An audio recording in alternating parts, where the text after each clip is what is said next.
Hello again and welcome to RP-0 America. So here we are. I'll just do a quick jump around so you can see. We're just in orbit, kind of a low medium Earth orbit, of a stationary orbit here, where last time we recorded we got the Gemini Manned Orbital Lab and Gemini docked together here. So I'll just stop moving the camera around a bit. So it looks like we're losing power. So we have the lab on. Taken some data from a variety of experiments on the craft here. We have the radar altimetry device running. Here, let me grab the data from you. All right, leave it as is. So that's probably a pretty good place to try to keep it, actually. Oh, yeah, the RCS is just kind of overpowered. I probably should have set up. Oh well, now we're losing power. Can I rotate back? Oh, of course I don't have the RCS on. Now I do. Here we have just the little solar panel. I believe we have fuel cells running as well to power the science lab. There we go. Just try to get this to a position where we're getting kind of roughly as much power as we can. All right, it might be better to have it tumble end over end just so the solar panel can keep pointing at the sun, but it just gives it some stability. I won't think about it, but I'll leave it as is. So anyway, so we've transferred the science over. We've got the crew currently chilling out in the lab doing science. So we've collected a bunch of data from what we have on it, and it's very slowly gathering science, but that's all right.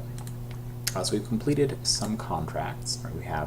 We're working towards the 30 days, but if you take a look at, let's see which one used life. All right, so if we look at that, we've still got plenty of, we'll have to do a little dance with the electricity to ensure we have enough, but we have plenty. Actually, here, calculator, how much is that? 180 days divided by 30, that's 6 months. Oh, that's a pretty substantial amount. So they could stay up for quite a while, which is good. We'll easily get this 30-day contract. We've gone into the first orbit for this. We just need to stay here for a few days, and then we can move up to a higher orbit. And then they just kind of have to come back. And I think nothing else here is for this, going to be carried out by this crew. So let's just pull the life support resources up. All right, and I'm going to rotate now, just kind of point back along our path. All right, looks good. I don't remember if just turning on SAS will lock out persistent rotation, so it kind of holds its position as you go into time warp. Just want to catch the first pass around. I can probably close you since we're not landing anywhere. Let's get a nice view of our sunset here, and we definitely have enough electricity to survive until the sun goes down. Yeah, that's going to be the big problem with this craft. Unfortunately, we're not producing enough power, even with all the fuel cells on and the solar panel. But that's okay. Ultimately, it just means we can't be running the science lab at all times. And there we go. Sun down. I don't remember if I have this cranked up. No, I do. Okay, good. So we have it nicely lit. So let's see where we are in our orbital path here. So yeah, we're currently scanning the surface. We're not in a very inclined orbit, so we're not going to get a very complete scan of the planet, but that's okay. But yeah, beyond that, it's just kind of about completing these contracts. I just wanted to complete this mission before I go on to some of the later ones, because I've configured some hardware for going to Mars. It just kind of takes a lot of time to do that. Unfortunately, I've been busy. We just got a realism overhaul release out yesterday. So now we can kind of work towards an RP-0 release, which will have a bunch of new contracts and have the contracts rejiggered. So in part, that will be responsible for a bit of the delay of RP-0. To me, it looks like we're rotating, but it might just be because we went over the pole. So now we're looking backwards, so let's rotate the camera again. There we go, so we can see some land. Looks like we're coming down into above South America. So yeah, just be a few days while we complete this. I'm considering, just so I can kind of get it all demonstrated, like I know what the next mission in this will be in terms of Mars. We want to get a satellite into orbit of Mars to get some more thorough surface scanning, to kind of spot for future landing locations. We also want to put down some demonstration ISRU hardware to confirm the thickness of Mars's atmosphere and what we can really do with it. We'll be sending experiments similar to the MOXIE experiment that's on the Mars 2020 rover, although we're not sending rovers. kind of in this system here, we're hoping to just actually be sending people to do more detailed experiments of the surface of Mars. And a rover is pretty costly and complicated, and it lets you gather quite a bit of science, but on the flip side of that, it's very expensive to design and send. So we'll be mostly sending static craft to the surface of Mars, or doing very detailed experiments from orbit, because we don't necessarily need to send robotic rovers before we send people. And in particular, at this point, computers aren't very powerful. They can do a lot of things. They can send rockets into orbit and send people to the moon with people there, but it's not really until the late 80s and 90s when computing power becomes small and cheap enough and reliable enough that we have the powerful rovers, autonomous hardware that we have now. So really, it's not particularly realistic for me to have very powerful rovers travel to the surface of Mars. This is a pretty substantial craft. It still has quite a bit of delta V, which we will be using to change orbits there. Interesting how it kind of wobbles. I'm not sure exactly why that is. It must be some kind of reference frame issue. Nothing's telling me that we have new science, so I must have gathered all the experiments before this last save. Let's see, science, and nothing showing up. I'll just keep that around. Oh, Geiger counter. Or does it telling me that and I don't have a Geiger counter? Maybe.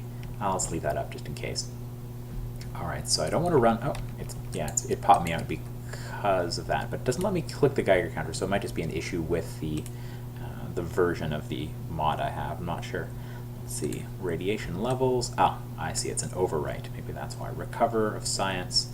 I can transmit a little bit of it, but yeah, let's just keep it. All right, close that. Where am I over now? Asia. Makes sense.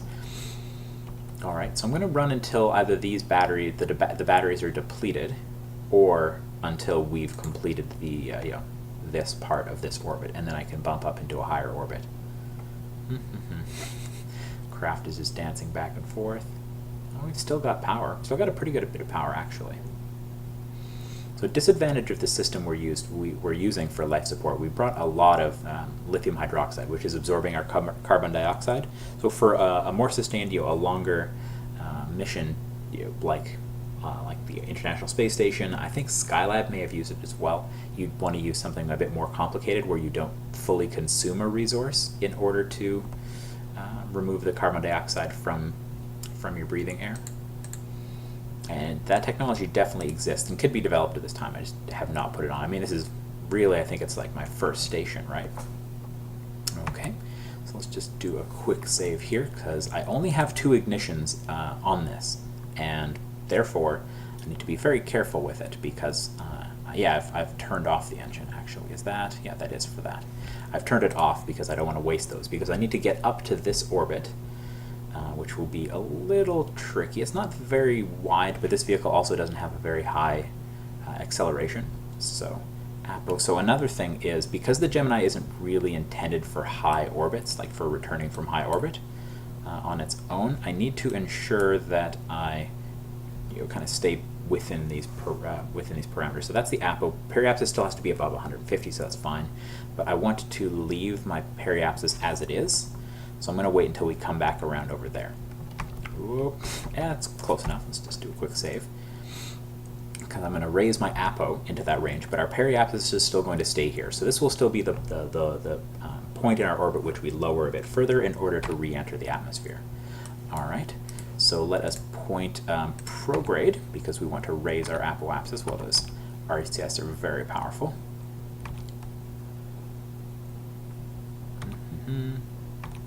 This is one of the reasons you'd have a whole ton of switches, buttons and switches in your spacecraft, because for one, you'd want to have just kind of like action groups. You'd set it so you turn on the RCS just for the station, say, and not for the crew capsule, or vice versa, rather than kind of expending from both of them all at once. All right.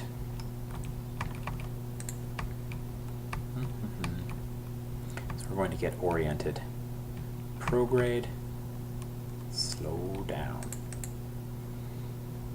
and then ullage the engine. It looks like just moving it is kind of sloshed enough fuel, so it looks like the engine is stable. So by doing this in just one burn, it will still leave us a single ignition, which will allow us to come back down, which would be nice. All right. So it sounds good, rather than having to rely on just Gemini equipment to lower our orbit to come back in. Also, it would let us potentially retire the space station as well. So rather than like Skylab letting it come in wherever, in that case Australia, we can bring, that's right, the core of the Skylab crashed down in Australia. You know, the whole thing didn't survive, of course, the whole entry, but it did. Enough of it survived that it was, a little alarming.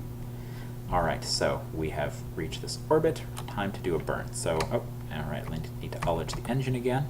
Looks like that's stable, so activate engine.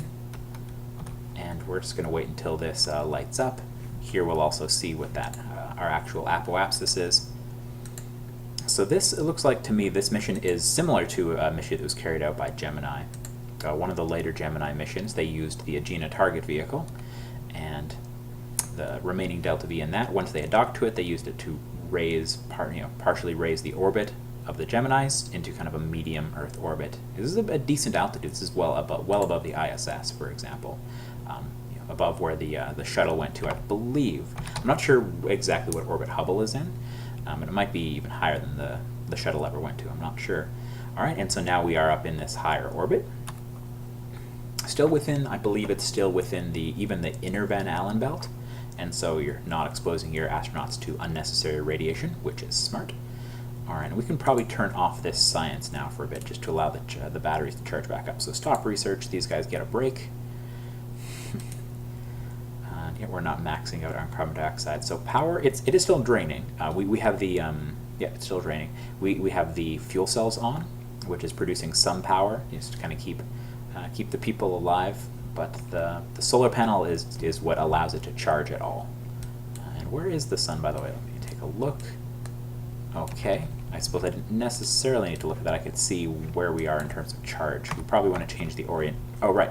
Of course, we have, let me turn off this engine just so we don't expend that. Shut down. All right. So now we'll want to change orbit a bit until we can get the solar panel to be getting a bit more power. I think I can do that in time warp, is fine. Yeah, it will reorient the solar panel in time warp, I think. So it's not getting quite as high as it did before. That's because we're not pointing right at. Surely this really feels like China. That's Japan? Or am I wrong? No, that's what I'm seeing. Nice. So yeah, solar panels. It's pulling in a pretty good bit of power, so let's just stop that now. And it's enough to charge. Not a huge charge, but it's a bit. Once we get charged back up, I will turn on the lab again. So where are we for this? So we only need to stay in this orbit for another day. Seems reasonable. And we're doing fine for power. Yeah, we're charging when we're in the sun. We are charging. Building up wastes.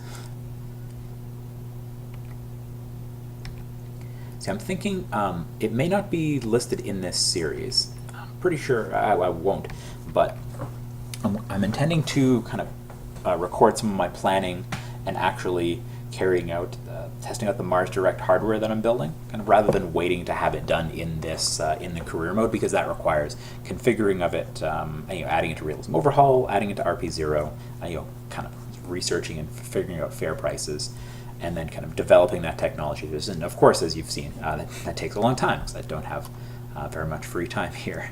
So I think I'll just carry that out outside of career mode, especially since I kind of like to start a new career mode once we have the new contracts for RP-0. So once RP-0 goes to 1.2.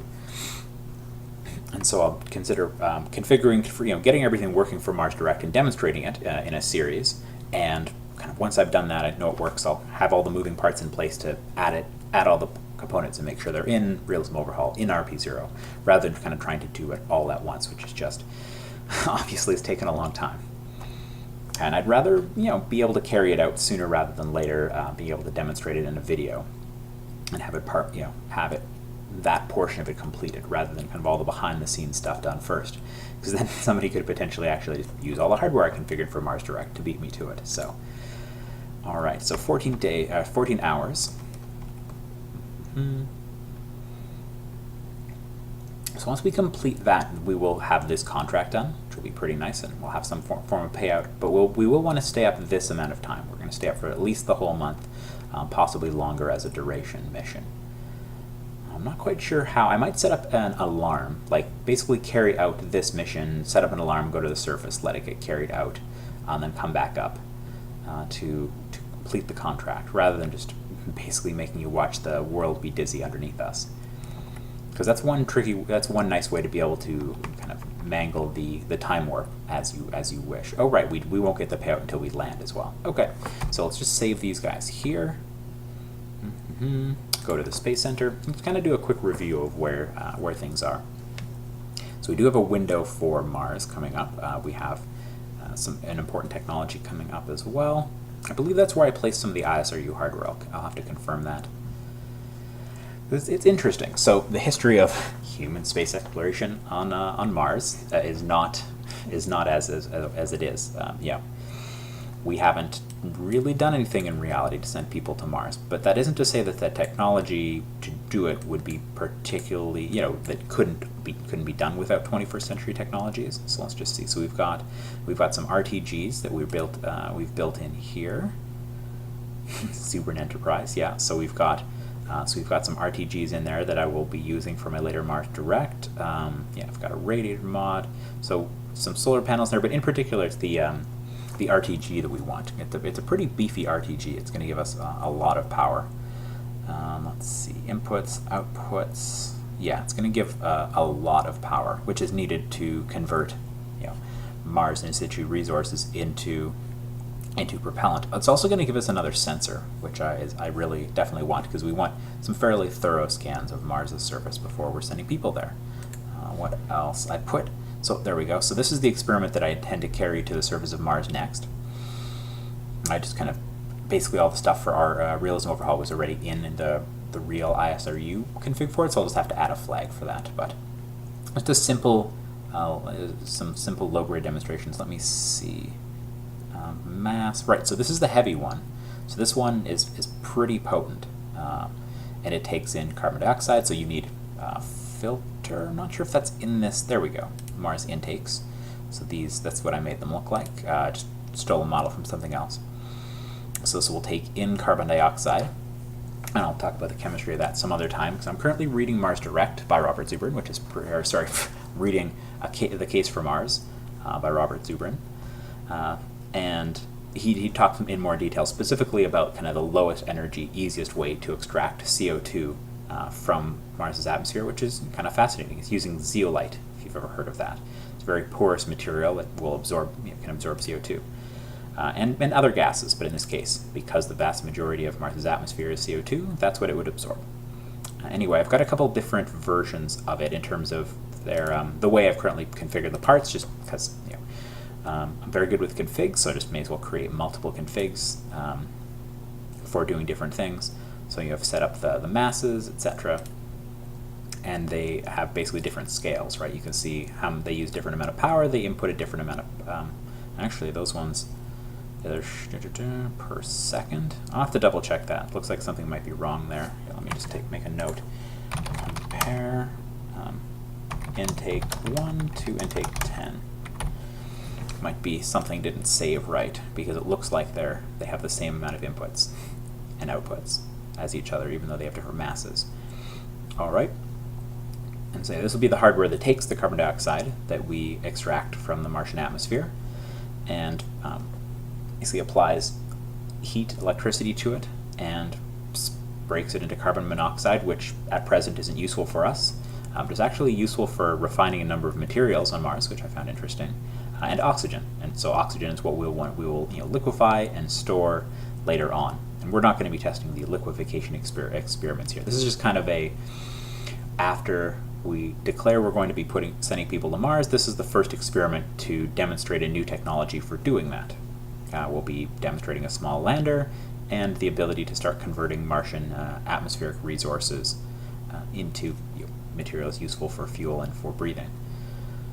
Because oxygen ends up being useful for both, so it's a great first thing to start with. And this is the radar that we currently already have on the station, etc.